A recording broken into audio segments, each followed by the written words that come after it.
Dopage à l'initiative de l'Office des sports de la ville de Brest.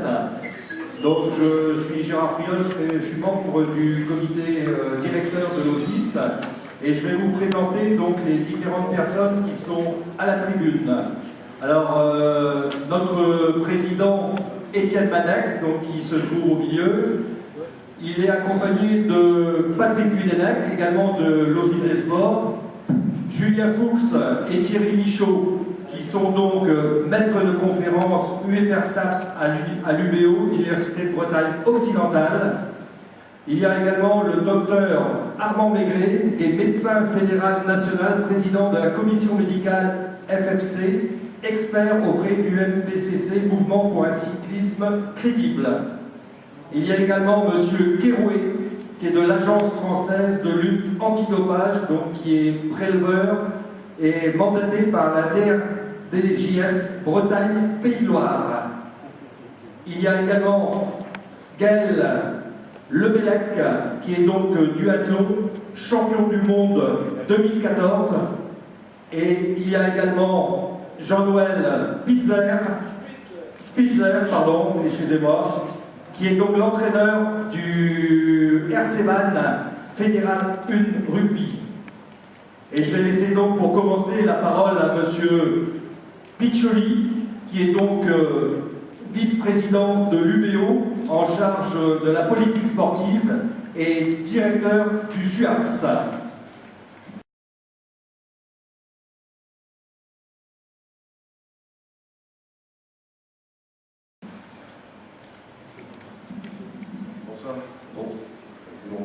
Bonsoir à toutes et à tous.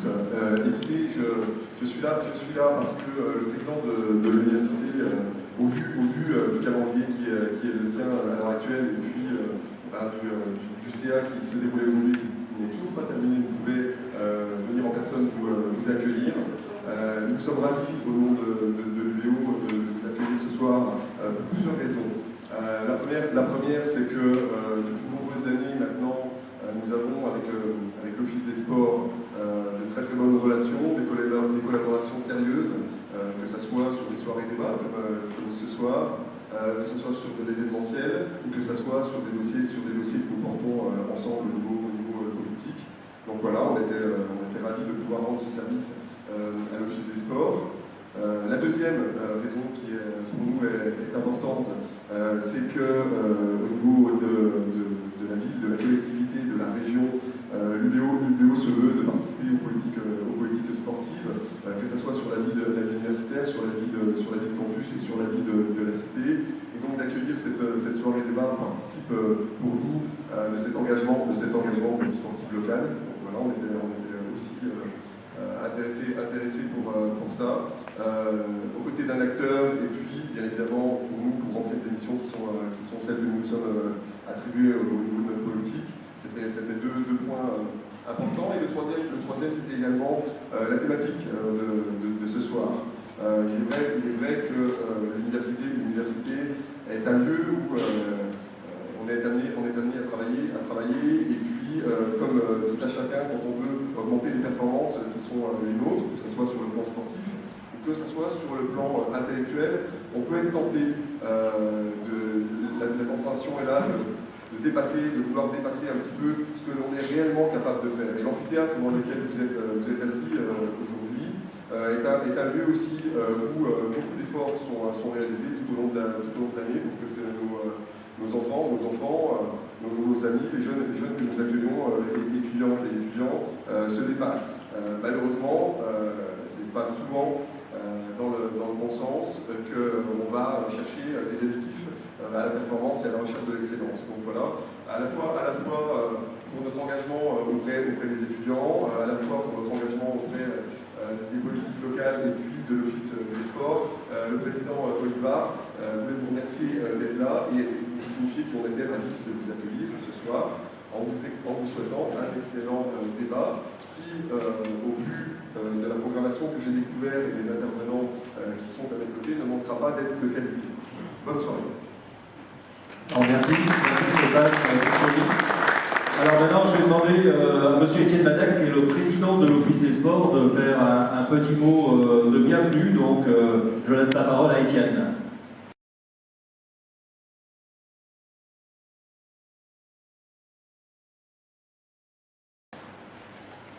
La lutte antidopage est-elle une utopie dans le monde actuel du sport business et des enjeux financiers énormes où l'éthique, le sportif et sa santé sont relégués au second plan?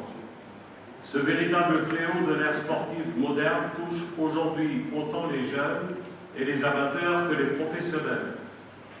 Devant cette situation, l'Office des sports de la ville de Brest ne peut pas rester sans réagir. La prévention doit faire reculer la fatalité.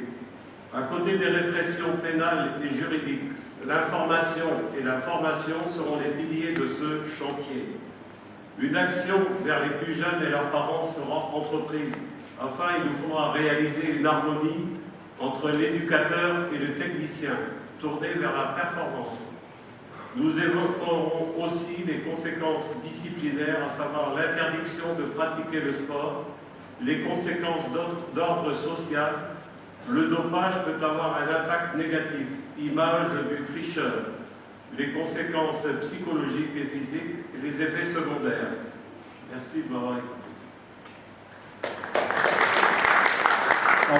Merci Étienne. Donc, alors, à l'initiative de ce débat, donc, je vais laisser la parole maintenant à Patrick Hudelec, qui est le vice-président chargé de mission donc, pour l'Office des sports et qui a lancé donc, ce sujet. Donc, je lui laisse la parole, Patrick.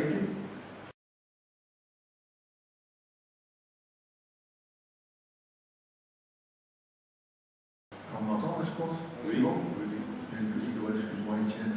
Je dois d'abord remercier toute l'équipe du centre, comment dirais-je, le centre de médecine sportive de Brest, pour sa présence et pour surtout l'aide que Gérard a apportée en nous faisant connaître M. Maigret, qui est venu là parce qu'il nous l'a dit. Bon, autrement, je remercie aussi surtout Rita, qui a fait un énorme travail et sans laquelle on n'aurait pas pu faire cette assemblée. Voilà. Bon, je vais commencer, mais je suis pas tellement un orateur, donc j'ai assez de difficultés à m'exprimer. Excusez-moi pour ça. Voilà. J'ai cherché dans le petit Larousse de 1936 le mot dopage et comme j'étais prof de gym, j'ai eu du mal et il n'était pas mentionné. Dans le dictionnaire encyclopédique que j'ai cherché, en 1996, on a dit que c'était l'utilisation d'une substance qui a pour effet d'augmenter les performances physiques d'un individu. Bon, les produits utilisés sont dangereux car ils suppriment la sensation de fatigue et conduisent à l'épuisement biologique. Ça, on sait. Bon, alors sont-ils prohibés dans les compétitions? Alors ils sont prohibés dans les compétitions sportives. Cette définition est un peu restrictive et ne concerne que l'individu tout seul et non un système organisé de préparation à long terme, entre autres dans les sports collectifs. Depuis les temps anciens, le dopage a toujours existé, tant pour les animaux que pour les hommes. Souvent d'ailleurs, les courses de chevaux ont été un domaine expérimental pour les humains. Les lutteurs de sumo au Japon, qui dès leur plus jeune âge sont gravés comme des oies, posent le problème des compléments alimentaires. Selon Xavier Bigard, président de la Société française de médecine de l'exercice du sport, intervention du 23 octobre 2014, les compléments alimentaires ne sont pas à diaboliser, mais leur consommation à des fins d'amélioration des performances sont à éviter. Il propose donc une classification en 3 catégories, A, B, C. Dans le groupe C, on peut trouver des produits interdits par l'Agence mondiale antidopage. Malheureusement, argent oblige, on n'oblige pas, le sport est devenu, où se voudrait, spectacle. L'utilisation par les médias à des fins publicitaires, entre autres, a provoqué dans le monde sportif des dérives dopantes inévitables pour l'individu normal. La nécessité de contrôle s'est avérée plus que nécessaire. Les affaires Festina, Armstrong en cyclisme ont fait la une de la presse et ont parfois fait oublier que dans tous les sports dits olympiques, le problème existait depuis fort longtemps. Tout le monde se demande que fait donc l'Agence mondiale antidopage. Celle-ci a été créée en 1999 pour promouvoir, coordonner et superviser au niveau international la lutte contre le dopage dans le sport sous toutes ses formes. L'agence est composée et financée par un mouvement sportif, le CIO et les gouvernements. Elle a édicté le Code mondial antidopage et le 5 mars 2003, à l'occasion de la deuxième conférence mondiale antidopage dans le sport devant 1200 délégués représentant 80 gouvernements, le CIO et le Comité international paralympique, etc., ont voté à l'unanimité le Code. Entré en vigueur le 1er janvier 2004, l'Agence mondiale antidopage vise de faire en sorte que tous les sportifs de tous les pays soient assujettis au même règlement. La géolocalisation étant obligatoire, où est donc le problème? Même si on sait que l'Agence française est à un point et joue le jeu, qu'en est-il dans les autres pays? Est-ce que les fédérations internationales et nationales participent vraiment avec toute la clarté nécessaire au projet de l'Agence mondiale ou de l'Agence française? On parle beaucoup de cette loi du silence qui existe dans le monde sportif. Lors de la commission d'enquête du Sénat en mai 2013, Jean-Jacques Lozach, rapporteur, a dit « On a parfois le sentiment que les personnes auditionnées se sont auto-censurées. Certaines personnes sont restées bloquées, il y a eu des informations, mais elles se sont fixées des limites dans leur révélation, ayant peur, et ça c'est important, de se mettre en danger par rapport à ce qu'elles représentaient à l'intérieur de leur fédération. » La publication des 2 livres sur le dopage du rugby, bien que contestée, a créé une multitude d'interrogations qui existaient chez le spectateur connaisseur de l'activité du sport, de ce sport. Au vu de la modification spectaculaire des gabarits des joueurs professionnels, donc ça a posé problème. Les gens se disent comment ils sont devenus comme ça. Tous les médias en parlent. Ce n'est qu'un hasard aujourd'hui si le débat sur le dopage se déroule en cette période troublée pour le rugby professionnel. Tout le monde a montré du doigt certains cyclistes qui expérimentaient à une époque que j'espère évolue, tous les moyens pour gagner. Il est actuellement probablement le sport le mieux contrôlé. Il y va de son avenir. Tous les sports collectifs individuels sont concernés par ce problème. Ce qui se passe pour le rugby actuellement l'a été pour le cyclisme. Le dopage n'est en aucun cas un phénomène nouveau. Il faut se souvenir des nombreux cas qui ont bouleversé à leur époque le monde sportif. Au moment de la guerre froide entre l'Est et l'Ouest, ça c'est pour les vieux, ça, les pays concernés se sont affrontés au moyen du sport. On doit se souvenir des nageuses des pays de l'Est dont on a volé la jeunesse et sacrifié leur avenir de femmes pour des résultats sportifs. Des usines à champions créées dans les universités américaines et soviétiques, on ne saura jamais l'étendue de leurs dégâts. On peut ajouter l'apport de Tom Simpson dans l'ascension du Mont Ventoux, victime des amphétamines, largement utilisées dans les pelotons. Les résultats sur 5000 et 10 000 de Nasse Viren, qui était un Finlandais, je crois, qui ne cachait pas avoir utilisé la transfusion sanguine. Ça, c'est dans les années 70. Des exemples. Bon. Peut-on éradiquer le dopage? Je ne pense pas. On peut le dominer. Il est impossible car l'individu voudra toujours se surpasser. Entre les descendants des Incas qui mâchonnaient des feuilles de coca pour essayer de vivre plus facilement et le poilu de 14 d'Égypte qui se prenait un coup de gueule avant l'assaut, quelle est la différence? Le problème actuel, c'est que le monde sportif s'étant professionnalisé à outrance a des obligations envers les médias qui l'alimentent par du sport spectacle à assurer à tout prix. Celui qui paye a des exigences. Les acteurs qui sont des employés rémunérés ont des devoirs et sont souvent sur la corde raide pour pouvoir maintenir leur emploi. Ce sont les sportifs eux-mêmes qui doivent faire leur propre régulation et casser cette loi du silence. Est-ce une mission impossible? Sûrement pas. Des mesures de prévention et des sanctions plus importantes peuvent peut-être ralentir ou même arrêter cette maladie du sport. Voilà, c'est tout ce que j'avais à dire.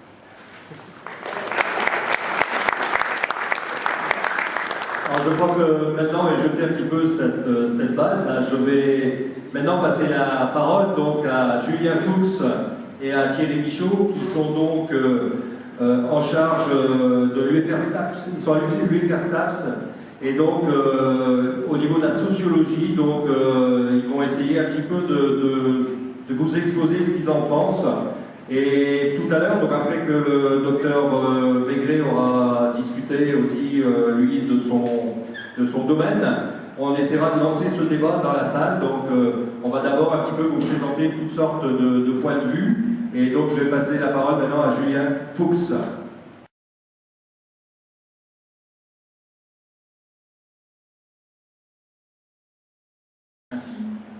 Bonsoir à tous. Je vous propose un petit détour historique pour commencer, simplement parce que quand on parle d'un problème du présent, il faut bien savoir qu'il y a plein de choses, en fait, il y a plein de questions qui se posent, qui se sont déjà posées depuis des décennies. Et donc, un petit détour historique pour bien remettre les choses en perspective. Puis, une remarque un peu générale qui peut-être lancera le débat. Et enfin, 3 réflexions un peu plus spécifiques. Vous allez voir que peut-être qu'il y en a une qui va vous choquer. Bon, en tout cas, c'est un peu des interrogations que les sociologues du sport ont aujourd'hui. Là, je vous fais le relais un peu de toute la littérature qui est écrite sur le sujet, parce que vous imaginez que les sociologues se sont largement emparés en fait, de la question du dopage. Voilà. Alors, un petit détour historique pour replacer les choses. Bon, vous le savez, le terme de dopage vient du néerlandais doop, puisque ça désigne au départ une substance utilisée par les Zoulous pour se défendre contre l'invasion néerlandaise d'Afrique du Sud en particulier. Une substance à base de peau de raisin qu'ingéraient les Zoulous. Ce que je voudrais dire d'abord, c'est que initialement, le dopage ne pose absolument aucun problème. Il ne faudrait pas faire d'anachronisme en considérant que ça a toujours effectivement choqué. Dans l'Antiquité grecque, les sauteurs en hauteur mangent de la viande de chèvre et les lutteurs mangent de la viande de taureau, simplement parce qu'on assimile les qualités de la viande de chèvre aux qualités physiques auxquelles ça renvoie. Mais plus proche de nous, milieu du 19e, fin du 19e, ce qu'on pourrait appeler aujourd'hui les pratiques dopantes sont considérées comme des pratiques très hygiéniques. Considérons par exemple le maté, mais également l'alcool, le phosphore, la morphine, la noix de coca, toutes ces substances qui sont en fait très utilisées pour simplement stimuler l'activité cardiaque. Ces produits sont considérés par beaucoup comme des facteurs normaux de la réussite physique et sportive. Alors, exemple, chez les tout premiers sportifs sprinteurs, l'usage de caféine est évidemment très répandu, l'usage de stimulants chez les sportifs d'endurance également, et puis que dire du fameux vin Mariani, que certains d'entre vous connaissent peut-être, qui est une boisson tonique à base de vin et de feuilles de coca, en fait, qui est l'ancêtre du Coca-Cola, sauf que le Coca-Cola a enlevé l'alcool ensuite pour devenir Coca, au moment de la prohibition. Que dire aussi de Thomas Hicks, qui est l'un des premiers à gagner le marathon sur les JO, de Saint-Louis, et qui le gagne clairement en le disant grâce à la strychnine, qui est un stimulant de SNC. Bon, donc, si vous voulez, pour dire que au tout début de la pratique sportive, même quand elle s'institutionnalise, le dopage ne pose pas réellement de problème, et au contraire, même, ça peut même être considéré comme un facteur de progrès. Alors, il y a un premier tournant dans les années 20-30. Pour 2 raisons. La première, c'est que les années 20-30 sont les années de la professionnalisation, on connaît tous l'affaire la Doumègue, etc. Et puis il y a une deuxième raison, c'est que les années 20-30, c'est les années aussi de la préoccupation publique pour le sport. C'est-à-dire que jusque dans les années 20-30, le sport est une affaire privée, dévolue aux associations seules, et à partir des années 20-30, et en particulier avec Francis le Front Populaire, Léo Lagrange, etc., le sport devient une affaire publique, institutionnalisée, internationalisée, et donc l'État s'en empare. Donc il y a un premier tournant dans les années 20-30, qui commence à marquer une rupture dans les représentations des sportifs et des médecins, etc., à propos du dopage. En particulier, dans cette période-là, les médecins, donc on peut lire tous les médecins qui écrivent sur l'éducation physique, sur la santé des sportifs, etc., et il y en a beaucoup à cette époque, parlent à la fois de problèmes qui se poseraient par une massification de la prise de ces produits. On s'inquiète de l'augmentation des quantités et surtout, on s'inquiète à cette époque-là de la création des produits de synthèse. C'est-à-dire que les produits dont on a parlé jusque-là restent des produits naturels et donc, quelque part, c'est assez évident pour l'homme de les utiliser. Par contre, à partir du moment où les produits commencent à devenir chimiques, là, on se pose la question, quelque part, du rapport nature-culture. Et donc, le dopage commence à interroger davantage. Alors, je vous donne un exemple. À la SDN, M. Beaujeu, qui était médecin donc, à la Société des Nations, se demande s'il est en réalité conforme au véritable esprit du sport d'employer des stimulants spéciaux. Et les médecins commencent vraiment à diffuser ce message dans les années 20-30 autour de 2 grands pôles. Alors d'abord, il y a le respect de la morale. Bon, ça on va rediscuter après. Et puis surtout, il y a la question de la préservation de la santé.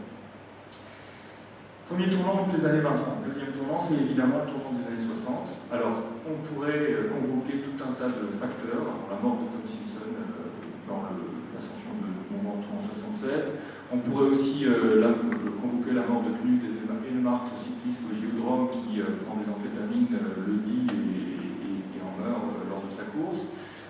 Bon, évidemment que dans les années 60, la question du dopage commence vraiment à poser problème au niveau de l'État, et donc la première loi sur le dopage est initiée en 63 au colloque du Riage des Vins et finalement instituée en 65 au niveau français.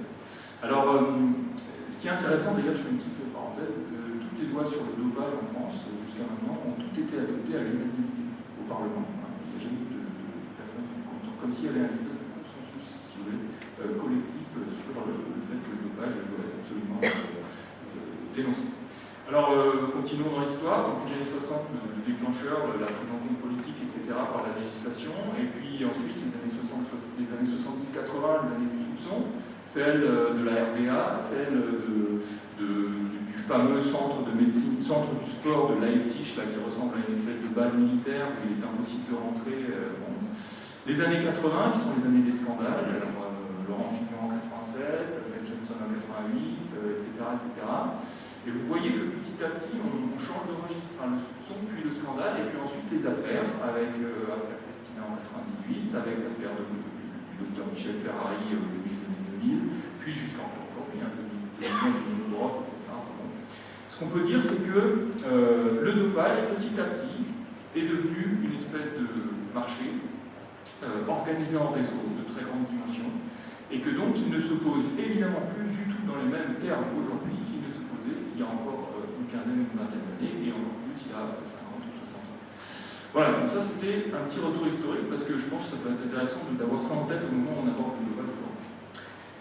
Alors du coup, deuxième point, une remarque générale introductive pour dire que aujourd'hui les discours sur le dopage sont permanents, la question du dopage est omniprésente, et évidemment on fustige les risques qu'entraînent les athlètes, la morale bafouée par le dopage, on fustige l'existence d'un système sportif professionnalisé, on met en avant la nécessité de sanctions, d'organismes de contrôle, et tout le monde est relativement unanime sur cette question, y compris les sportifs eux-mêmes qui, par ailleurs, peuvent aussi être d'ailleurs déposés. Alors, la question qu'on peut se poser quand même, c'est quel est le sens social en fait, de cette espèce de consensus autour du dopage? Pourquoi y a-t-il une telle unanimité? Bon, la question initiale pourrait se poser en d'autres termes, ça pourrait être pourquoi le dopage est-il insupportable aujourd'hui? Et il est insupportable pour une raison qu'on partage simple, qu'on partage tous, qui est que le dopage bafoue la glorieuse incertitude du sport, celle dont Bernard Jeux, qui est un philosophe du sport des années 70, a largement débattu. En gros, il fait régner de la certitude là où devrait régner de l'incertitude. Il crée de l'immoral là où devrait régner de la morale, du désordre là où devrait régner de l'ordre. Et puis, le dopage, finalement, montre l'incapacité dans le sport à concilier justice et concurrence. C'est-à-dire que, logiquement, dans le sport, il doit y avoir de la justice en même temps que la concurrence. Or, quand le dopage intervient, il n'y a plus de justice puisque la concurrence est biaisée. Voilà. Alors, pourtant, on s'insurge contre le dopage, je viens de le dire, mais tout un tas de faits qui sont a priori tout à fait immoraux aussi nous interrogent moins. Le fait qu'un club de foot professionnel dispose d'énormément d'argent quand un autre club de foot en dispose de beaucoup moins. Le fait que les skieurs soient équipés différemment au départ de la course. Je me souviens d'une fameuse polémique au moment des Jeux de Turin sur l'équipement des snowboarders, parce que les snowboarders suisses avaient un certain type d'équipement et qui devaient rafler toutes les médailles alors que les Français étaient un peu en retard. On ne s'insurge pas contre le fait que les bateaux du Vendée Globe ne sont pas les mêmes, et que pourtant, a priori, la rupture d'équité, elle est manifeste, puisque les concurrents ne sont pas sur les mêmes bateaux. Voilà, premier registre de questionnement. Deuxième registre, on s'insurge contre le dopage, mais finalement, c'est la seule activité humaine dans laquelle le dopage est autant interdit. Alors, on a parlé de l'usage des dopants pendant les guerres mondiales, mais on peut être beaucoup plus prosaïque. L'usage de dopants militaires chez les cosmonautes, pour nous, c'est quelque chose de tout à fait normal. La réussite aux examens d'un étudiant qui prend des calmants et qui prend des éléments pour favoriser la concentration ne pose pas de problème. Allons plus loin, l'œuvre de Jean-Paul Sartre, que tout le monde, évidemment, met en avant et qui pourtant se fait par l'intermédiaire de la prise de ce qu'on pourrait appeler aujourd'hui l'extasie, l'excitant chimique, etc. Et puis la psychanalyse, la création de la psychanalyse. Freud dit, quand il crée la deuxième topique, il dit qu'il crée la deuxième topique. Donc le sale, moi, le surmoi, sous l'emprise de la cocaïne. Balzac annonce qu'il crée la comédie humaine avec l'aide de la caféine, et Johnny Hallyday, deux fois par an, fait une transfusion sanguine en Suisse. Bon. Pourtant, ça nous interroge beaucoup moins que ce qui se passe dans le milieu du sport. Alors, on se met, dernier point, on s'insurge contre le dopage parce qu'il crée une rupture dans le rapport nature-culture, et pourtant, le progrès humain est fait de cet arrachement de la condition humaine à la nature. Et quelque part, c'est tout à fait humain que de vouloir, par des moyens artificiels, culturels, entre guillemets, s'arracher à cette condition. Bref, tout ça pour dire, je ne suis pas en train de légitimer le dopage, mais qu'il y a des questions de légitimité qui se posent et qui sont très importantes. Effectivement, lorsque le sport a une dimension éducative et morale, le dopage pose un problème parce qu'il crée une rupture d'équité. Mais lorsque le sport a une vocation technologique, économique, voire sociale, le dopage peut commencer à se justifier. Alors, peut commencer à se justifier, c'est-à-dire le dopage prend un autre sens.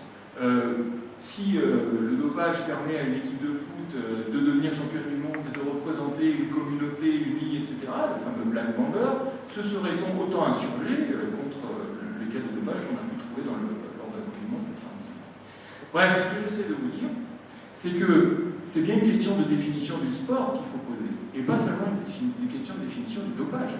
C'est-à-dire que si on considère que le sport n'est qu'un lieu éducatif et moral, évidemment que le dopage pose problème. Mais à partir du moment où on considère le sport comme un spectacle, pendant très longtemps à NBA, les seules substances interdites, cocaïne et héroïne, c'est tout.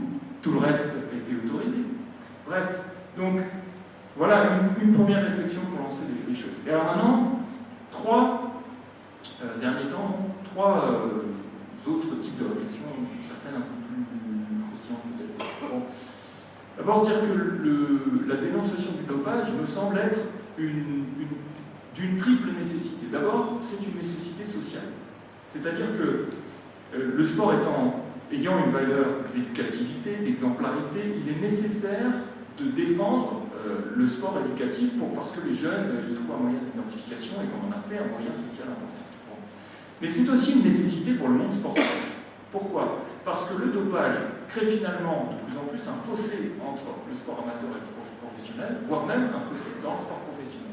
Donc il y a un risque d'éclatement du modèle sportif par l'intermédiaire du dopage. Donc une nécessité sociale, une nécessité sportive, et aussi une nécessité étatique. Pourquoi ? Parce que le dopage, lorsqu'il se développe, renvoie finalement l'État à son propre échec, celui de ne pas réussir à contrôler le dopage. Donc en quelque sorte, le dopage est insupportable aussi pour la puissance publique, qui est confrontée à son incapacité à agir sur le monde du sport. Et donc c'est aussi une nécessité, cette dénonciation institutionnelle. Voilà, ça c'est le premier volet de questions que je pose. La deuxième chose que je voudrais poser comme question, c'est finalement, dans le contexte d'une société dopée, qui est notre société, le dopage se développe de manière assez naturelle, j'allais dire, encore une fois, sans le légitimer.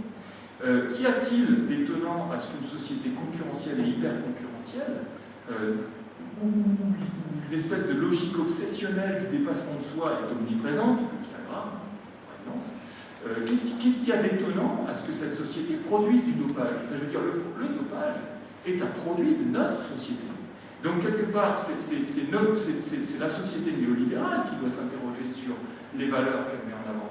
Alain Ehrenberg disait le culte de la performance. C'est-à-dire que non seulement il faut être performant dans le sport, dans son travail, mais il faut être performant familialement, être un père de famille, il faut être performant sexuellement, il y a un drame, il faut être, etc. Et donc, une espèce on va dire de consensus social autour de la nécessité de la performance. Pourtant, c'est un modèle de société qui peut être rebattu et redéfini. Alors, ici, je voudrais dire, justement, Ehrenberg, il y a une citation intéressante, il dit « On se dope pour être mieux, pour être soi, pour être mieux que soi ». Et je trouve que c'est intéressant parce que ça renvoie vraiment aux représentations sociales qu'on a sur le dopage. Et enfin, dernière question que je lance comme ça. Le dopage ne serait-il pas finalement une espèce d'hyper-conformité aux valeurs du sport ? C'est-à-dire que le sport se construit sur une valeur de performance, sur une valeur de dépassement, sur une valeur de résultat. Et le dopage n'est rien finalement que la recherche de la performance, par des moyens illicites. Mais en tout cas, évidemment que dans un espace où le beau, le corps, la force, la puissance, la technique est valorisée, évidemment que ce qui permet d'aller vers cet état est là aussi fortement valorisé. Et donc quelque part, c'est bien les valeurs du sport elles-mêmes qui doivent être interrogées. Si le sport n'est que performance, et si le sport ne va que vers la recherche de la performance, il ne faut pas s'étonner qu'on puisse aller vers une société de plus en plus dotée et un sport de plus en plus doté. Et là, je renvoie un peu à ce que disait Paul Lyonnais. Paul Lyonnais, qui est un sociologue qui a écrit un bouquin qui est super, qui s'appelle Système des sports, il dit en fait que dans l'histoire, il y a deux systèmes de sport qui se créent. Il y a le système du sport bien-être, loisirs, santé, morale, éducatif, et le sport spectacle. Et que petit à petit, plus on avance dans l'histoire, en fait, plus ces deux sphères s'éloignent au point de ne plus pouvoir se comprendre. Eh bien, moi je fais l'hypothèse que c'est pas le même sport. Et qu'à la limite, c'est un problème conceptuel. C'est pour ça que je disais tout au début, il faut se poser la question de la définition de ce qu'est le sport. Est-ce que c'est vraiment du sport que le sport spectacle? Ou est-ce que c'est pas un spectacle? Voilà.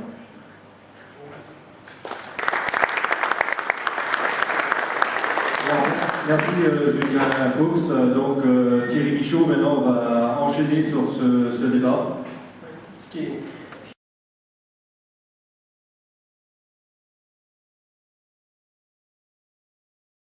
C'est très pratique quand je passe derrière Julien, parce que c'est pas la première fois qu'on fait des présentations ensemble. C'est que d'une part, il me reste souvent moins de choses à dire que ce que j'avais prévu, même quand on se coordonne juste avant. Et surtout que même si on a le même avis, les mêmes éléments, on arrive à avoir des points de divergence, et c'est aussi pour ça que c'est agréable de toujours travailler à deux, parce que ça évite une pensée unique sur un sujet. Et donc moi je vais du coup faire un petit peu plus court, puisque tu avais 10 minutes, un petit peu plus, donc j'ai 10 minutes, j'en prends un peu long. Et d'autre part, je vais en profiter pour essayer de poser quelques questions qui dérangent, mais qui rebondissent exactement sur les mêmes façons de poser le problème que celle que posait Julien. Je voulais partir d'un point de départ. Malheureusement, je n'avais pas pensé à l'époque que cette chronique me servirait. Je suis tombé il y a quelques mois sur une chronique de Michel Serres. Ce sont des chroniques qui est faite sur une radio d'information bien connue de tout le monde, et le dimanche, et il finissait sa chronique qui ne touchait pas du tout au problème du dopage, mais qui touchait à l'amélioration d'un certain nombre de choses pour l'humain. Il finissait sa chronique sur justement le problème du dopage, en disant finalement, on est peut-être tout simplement dans une logique naturelle d'évolution de l'espèce humaine, et dans 50 ans, quand on regardera la façon dont on traite ce sujet aujourd'hui, peut-être que les gens qui regarderont dans 50 ans s'amuseront